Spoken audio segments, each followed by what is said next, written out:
Hello hello hello, a very very warm and pleasant greetings. I hope आप सभी लोग बढ़िया होंगे, पढ़ाई कर रहे होंगे, है ना। तो गाइस, आज मैं आपको सिखाने वाला हूँ ज्योतिष विद्या। सर, ये किस फील्ड में आ गए आप? हम तो आपसे एसीसी सीखते हैं, सीएफए सीखते हैं, फाइनेंशियल मॉडलिंग सीएमए यूएस सीखते हैं। ये ज्योतिष विद्या कहाँ से आ गई? तो गाइस, फोरकास्टिंग यानी कि आगे क्या होने वाला है, ये सिर्फ हम इंसानों को जानना होता है ऐसा नहीं है। कंपनीज को भी जानना होता है कि उनके फ्यूचर में क्या होने वाला है। तो आपने सुना होगा बजटिंग, प्लानिंग, ये सब कैसे होगा? Company can do its planning, its budgeting only when the company can do its forecasting, prediction.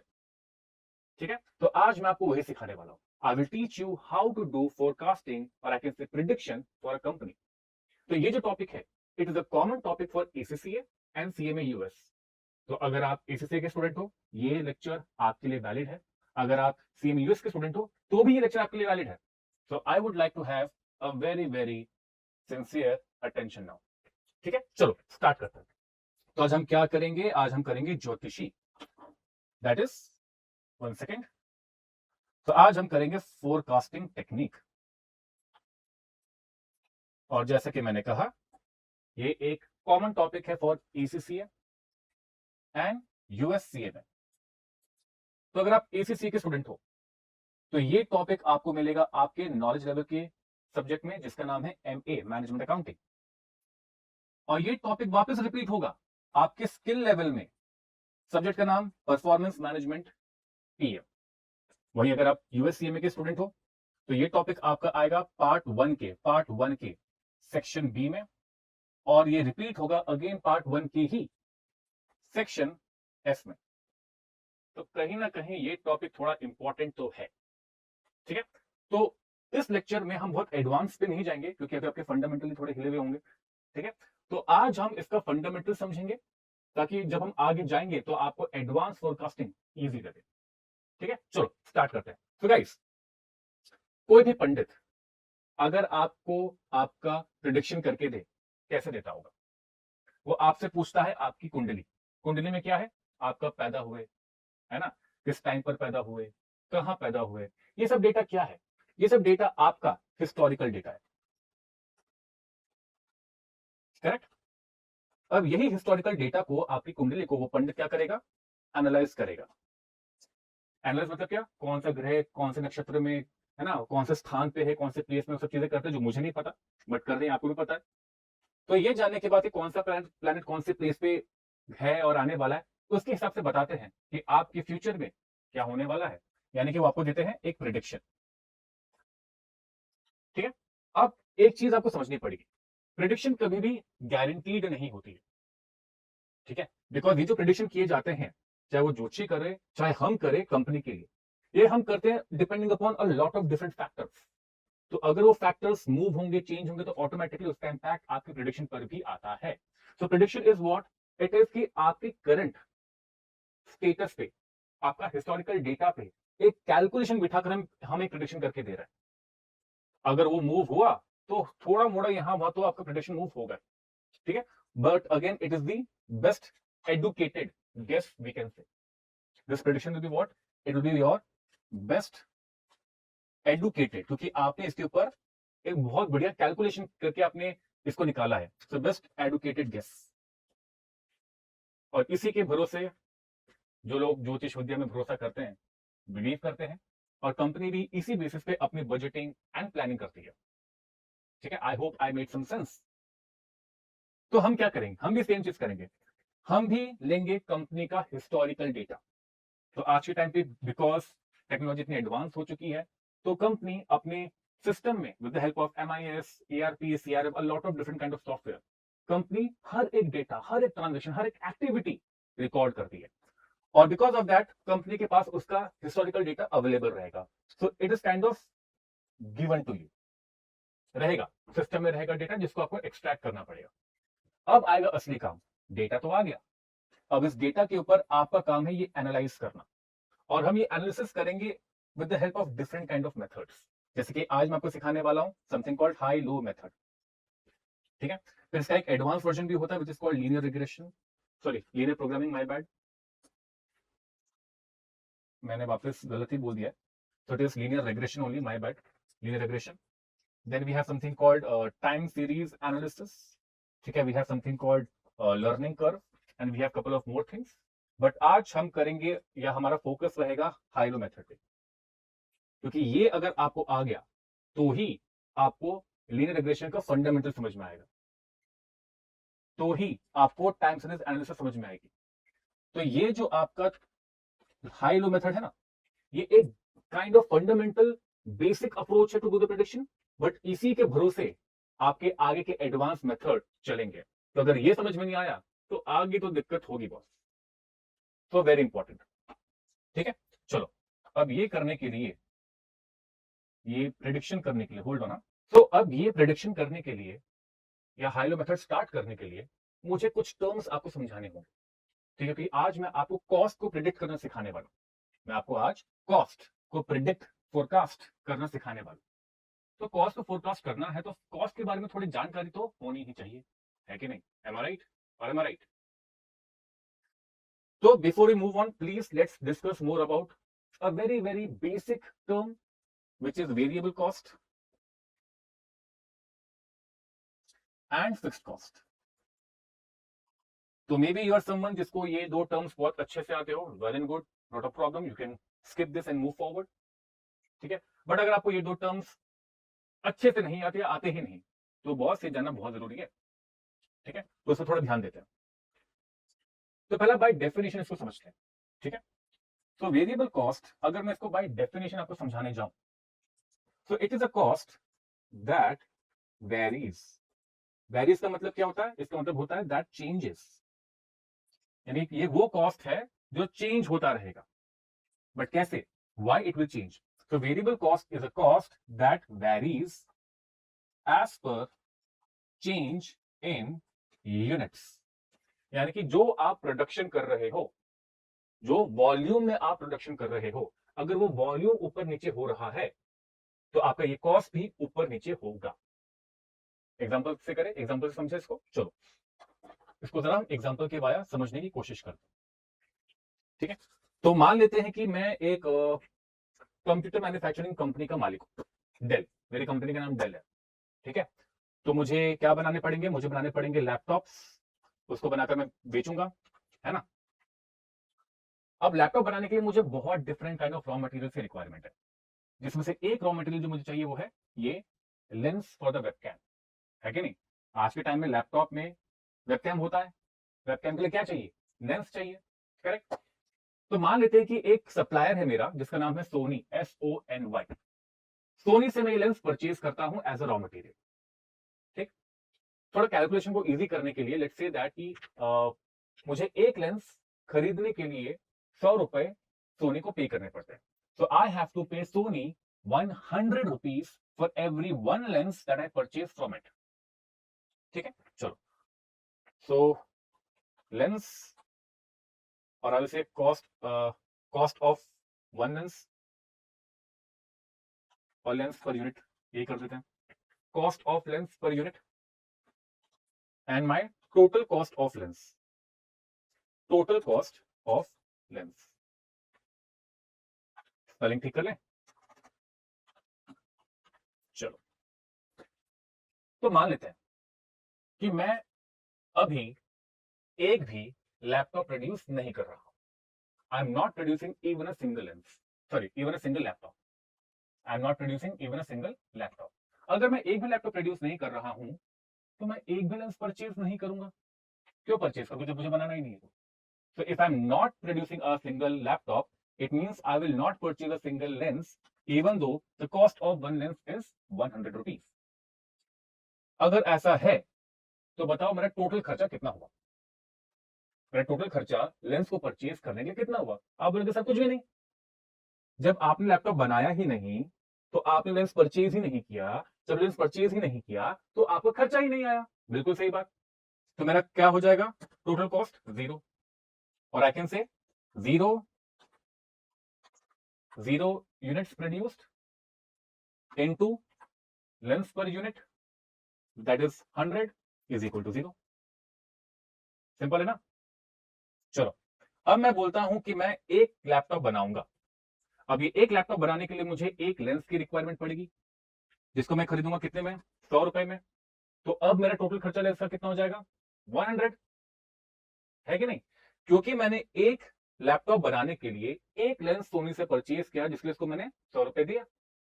तो 1 into 100 इज 100। ये भी ठीक है। चलो, अब मैं बोलता हूं कि मैंने 2 लैपटॉप प्रोड्यूस किए। 2 लैपटॉप प्रोड्यूस करने के लिए मुझे 2 लेंस लगेंगे फ्रॉम सोनी। तो मैंने 2 लेंस परचेज किए सोनी से, और हर एक लेंस के पीछे उसको मैंने 100 रुपया पे किया, है कि नहीं? तो बताओ अब मेरा टोटल खर्चा कितना आएगा लेंस का? एक लेंस 100 रुपए का, एक और लेंस 100 रुपए का, टोटल कितना, 200 रुपए। सो 2 into 100, 200 का खर्चा।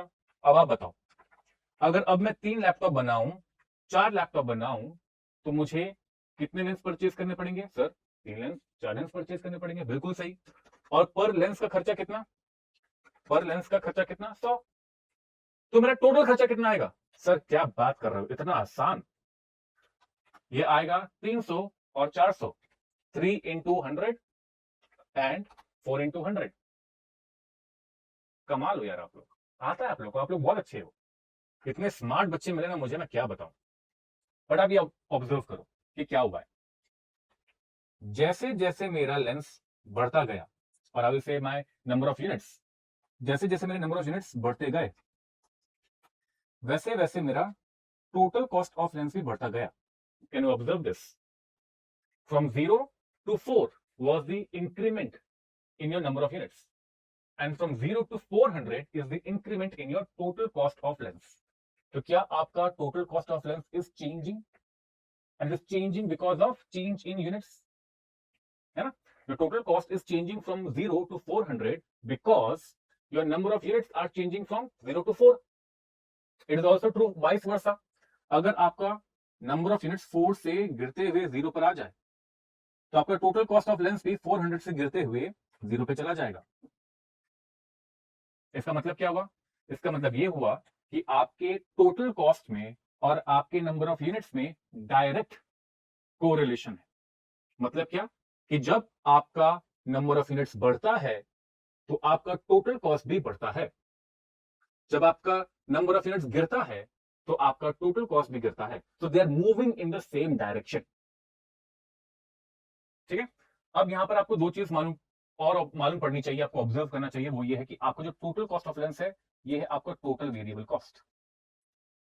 और टोटल वेरिएबल कॉस्ट जो है, ये हो रहा है वेरी, ये हो रहा है change.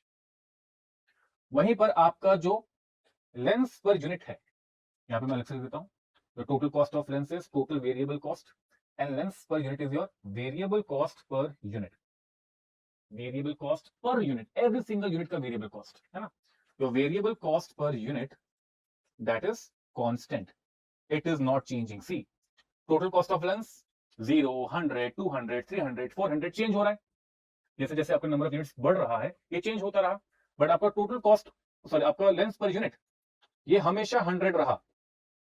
It is not changing, it is constant. तो ये है आपका बहुत ही ब्रीफ सा understanding of your variable cost. जैसे कि मैंने कहा, ये आपका एक ब्रीफ अंडरस्टैंडिंग है। जब आप आगे बढ़ोगे, ठीक है, वेरिएबल कॉस्ट में हम और डिटेलिंग में बात करेंगे। इतना ही नहीं है वेरिएबल कॉस्ट, थोड़ी चीजें और है इसके बारे में, ठीक है? बट अभी इस टॉपिक के लिए जितना हमें वेरिएबल कॉस्ट जानना चाहिए था, उतना हमने जान लिया। ठीक है, चलो अब हम फिक्स कॉस्ट देखते हैं, हमारा दूसरा पार्ट फिक्स कॉस्ट। अब इसको देखते हैं, ठीक है? Now fix cost is exactly opposite to what your variable cost is. Fix cost is the cost that does not change। does not change का मतलब क्या? remains constant। it remains constant, ये चेंज नहीं होगा। as per what? as per change in units। चलो इसको देखिए, example से देखते हैं, और ये हम थोड़ा क्वेश्चन आंसर में करेंगे। मुझे मालूम है मुझे आपकी आवाज नहीं आएगी, बट स्टिल, ठीक है? चलो, तो मैंने कहा कि मैं लैपटॉप बनाता हूं, डेल मेरी कंपनी का नाम है। अब मुझे लैपटॉप बनाना है तो मुझे फैक्ट्री भी चाहिए ना, मैं एक फैक्ट्री में लैपटॉप बनाऊंगा। और फैक्ट्री के लिए मुझे एक स्पेस चाहिए, मुझे एक जगह चाहिए जहां पर मैं फैक्ट्री को स्टैब्लिश करूं, करेक्ट। तो मुझे क्या चाहिए, मुझे चाहिए एक स्पेस। तो लेट्स से ये मेरा एक स्पेस है जिसे मैंने लिया है रेंट पे, तो ये हो गया मेरा रेंटेड स्पेस, और इसी स्पेस में मैंने अपनी जो भी फैक्ट्री बनाई। बट ये स्पेस जो है, जैसे कि मैंने कहा रेंट पे है, रेंट का मतलब क्या, इसका ओनर, लैंड ओनर कोई और है, उसने मुझे राइट दिया है कि मैं ये स्पेस को यूज करूं, फैक्ट्री बनाऊं और अपना प्रोडक्शन करूं, ठीक है। नाउ क्योंकि ये मेरी जगह नहीं है, किसी और की जगह है जिसने मुझे दी है, तो ऑफकोर्स मुझे इसको कुछ पे करना पड़ेगा। तो क्या पे कर रहा हूं, उसको मैं पे कर रहा हूं rent, correct. Now between the landlord and me एक एग्रीमेंट साइन हुआ। एग्रीमेंट क्या है कि आई हैव टू पे अ rent of 1 lakh rupees every single month, ठीक है। तो एज पर द एग्रीमेंट मुझे लैंडलॉर्ड को 1 लाख रुपया पे करना। अब क्वेश्चन, मंथ 1 मैंने 0 यूनिट प्रोड्यूस किया, मैंने मंथ 1 में 0 यूनिट प्रोड्यूस किया, तो मुझे कितना रेंट पे करना चाहिए, मुझे कितना रेंट पे करना चाहिए। कभी कभी कुछ बच्चे बोलते सर 0, रॉन्ग हो। अगर आपने 0 सोचा, रॉन्ग सोचा। अगर आपने 0 यूनिट प्रोड्यूस किया तो भी आपको 1 लाख रुपया ही पे करना है, क्योंकि एग्रीमेंट क्या बोल रहा है, आपको 1 लाख रुपया पे करना है पर मंथ, हर महीने। कंडीशन ये नहीं है कि आपने कितना बनाया कितना नहीं बनाया, कंडीशन ये है कि महीना खत्म पेमेंट दो, हर महीने के लिए पे करना है ना। आपको हर महीने यानी कि आपको टाइम के लिए पे करना है, ना कि यूनिट्स के लिए पे करना है। तो अगर आपने पहले महीने में कुछ भी नहीं प्रोड्यूस किया, उससे लैंडलॉर्ड को क्या, the rented cost is not dependent on number of units, the rented cost is dependent upon a time which is a month. I hope I am making sense. वहीं अगर मैं मंथ 2 पे जाऊं, month 2 में let's say मैंने 1000 unit बनाए, तो मुझे कितना पे करना पड़ेगा रेंट, तो भी 1 लाख। अगर मैं मंथ 3 में जाऊं, मैंने बोला कि मैंने 10,000 यूनिट बनाए, तो भी मुझे कितना रेंट पे करना पड़ेगा, स्टिल 1 लाख। तो अगर मैं 0 यूनिट बनाऊं चाहे 10,000 यूनिट बनाऊं, it doesn't matter, the rented cost will remain same, that is 1 lakh, it will not change, it will not change, it will remain constant which is same, and that is what your fix cost is, ठीक है। तो आपका जो total fix cost होता है वो रहेगा क्या, वो रहेगा कांस्टेंट, वो रहेगा क्या, वो रहेगा constant. Again just like variable cost, इस टॉपिक के लिए जितना आपको फिक्स कॉस्ट समझ में आना चाहिए था आपको आ गया है, बट फिक्स कॉस्ट सिर्फ इतना नहीं है, ठीक है। Again in the right class with the right topic इसको हम थोड़ा और एक्सपोज करेंगे और एक्सप्लोर करेंगे, ठीक है। चलो आगे बढ़ते हैं। Now that you have fair understanding of variable cost and fix cost, मैं आपको कुछ इक्वेशन देना चाहूंगा जो कि बहुत इंपॉर्टेंट इक्वेशन, ठीक है। Please please listen to this very carefully. My total cost, my total cost is equal to total fixed cost plus my total variable cost.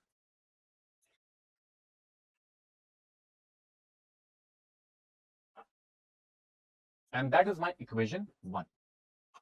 Pretty simple. My total fixed cost, my total variable cost combined is my total cost. इससे easy क्या होगा, तो ये आपका equation 1 है। Equation 2, my total variable cost, और ये equation आपको पहले से पता है, आपने अभी इसको यूज किया है।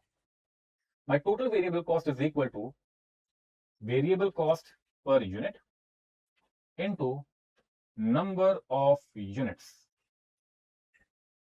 देखो आपने यूज किया था, दिख रहा है आपने, आपको मैंने पूछा था कि अगर मैंने 3 लैपटॉप बनाए 4 लैपटॉप बनाए तो मेरा टोटल लेंस कॉस्ट कितना होगा, और आपने मुझे क्या बोला 300 400। कैसे बोला, आपका 3 था, क्या 3 था आपका नंबर ऑफ यूनिट्स, 100 क्या था variable cost per unit, and 300 क्या था आपका टोटल वेरिएबल कॉस्ट, है कि नहीं। Your number of units was 3, variable cost per unit was 100, and thus you told me that 300 is my total variable cost. That is my equation 2.